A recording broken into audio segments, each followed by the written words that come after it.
Thank you sir. Thank you. देखो ऐश्वर्या, मैंने हाल के दिनों में किसी देश को अपना ऐसा तमाशा बनाते नहीं देखा। ऐसा एक सुपर पावर का तमाशा दुनिया के सामने जग हंसाई का पात्र बनाया है, क्योंकि प्रेसिडेंट जो बाइडेन साहब बहुत मेहरबान हो गए। पाकिस्तान और तालिबान पे प्यार हो गया सर, मोहब्बत हो गई, क्या हो गया, अपने देश की इज्जत की लुटिया डुबो दी है। सारी दुनिया के सामने जग हंसाई हो रही।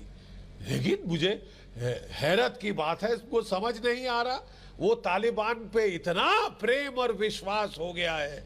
पाकिस्तान ने, जब वो वाइस प्रेसिडेंट थे, वो पाकिस्तान गए थे, अपना हाईएस्ट सिविलियन अवार्ड दे दिया था। वो सटिया गए हैं क्या? इतना प्रेम हो गया है कि पाकिस्तान ने शरेआम उनके पीठ में छुरी घोंपी है। पूरी दुनिया के सामने पाकिस्तान और तालिबान ने मिलकर अमेरिका का तमाशा बना दिया है। और ये है कि साहब ऐसे ताबड़तोड़ छोड़ के भाग रहे हैं। अब बेचारे आंखें लाल करके वो बोल रहे थे, पहले तो उन्होंने कहा कि हम विड्रॉल चालू रखेंगे जब तक हम आखिरी अपने अफगान सहयोगी को बाहर ना लिखाएं। उन्होंने CIA के डायरेक्टर साहब को भेजा। CIA का डायरेक्टर ऐसा शख्स होता था जिससे दुनिया थर थर कांपती थी। वो वहां गए, तालिबान ने उनको बोल दिया तशरीफ का टोकरा उठाओ और भागो, नहीं तो नुकसान होगा। और अब उन्होंने नुकसान किया। 12 जो है अमेरिकी मरीन्स को मार डाला है सर। 12 अमेरिकी मरीन, 100 अफगान सिविलियन मार डाले, 150 घायल किए।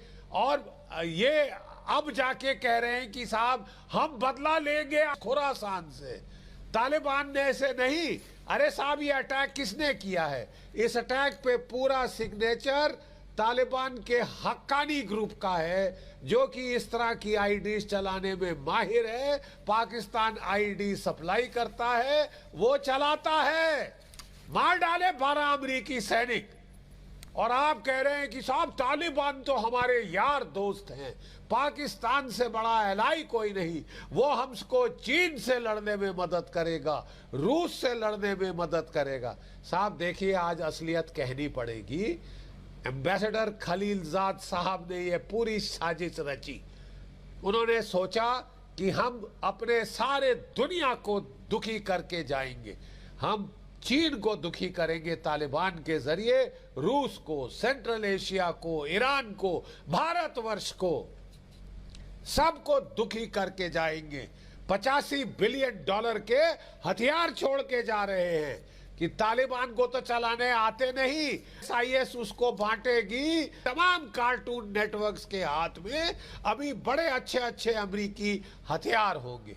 ठीक है साहब, यहाँ पे लोग बजट काट रहे हैं, यहाँ पे कटौती कर रहे हैं। लोगों को डिफेंस पे ही खर्चा करने में सबसे बड़ी मुसीबत होती है हमारी जो प्रजातंत्र है जी। और यहाँ देखिए साहब, $85 अरब हमारा डिफेंस बजट है, $71.1 बिलियन पर सालाना। ये 85 अरब का तो तोहफा देके गए हैं। ने ऐसा तमाशा बना दिया है बाइडेन साहब ने। अपनी फौज, अपने जर्नैलों की नहीं सुनी, अपने कमांडरों की नहीं सुनी, अड़ गए। वो बाल हट होती है ना, जो कि बुढ़ापे में आती है, वो उन्होंने दर्शाई है यहाँ पे कि साहब हम तो नुकसान पहुंचाएंगे चीन का, रूस का, ईरान का, सेंट्रल एशिया का और भारत का। ये हमारे दोस्त हैं साहब। हे भगवान, ऐसों से तो दुश्मन अच्छे हैं, लेकिन ज्यादा घबराने की जरूरत नहीं। तालिबान से बड़ा लूनेटिक्स कोई नहीं है। ना उनको टैंक चलाने आते हैं, ना हेलीकॉप्टर, ना कोई खास बड़े हथियार। सब पाकिस्तान की फौज उचक के उनसे लेगी और हमारे खिलाफ इस्तेमाल करने की कोशिश करेगी। मेरा ख्याल हमको ज़्यादा वेट नहीं करना चाहिए उनका।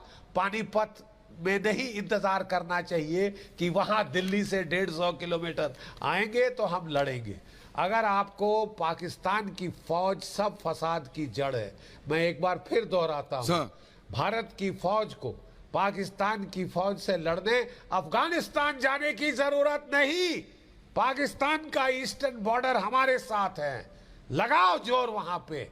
कोई हमारे पास भी असले की कमी नहीं। $71 बिलियन पर प्रतिवर्ष हम 75 सालों के तकरीबन उसके बराबरी का खर्चा करते आ रहे हैं। ठीक है साहब, हम भी कोई दुनिया की छोटी मोटी फौज नहीं, सेकंड लार्जेस्ट आर्मी है, fourth largest air force, fifth largest navy. और अब वक्त आ गया है कि जो पाकिस्तान की बांछें खिली हैं, इनकी बत्तीसी तोड़ के बाहर निकालने का टाइम आया है। यहां अभी चरखा काटने का टाइम नहीं है। चरखा मत काटिए।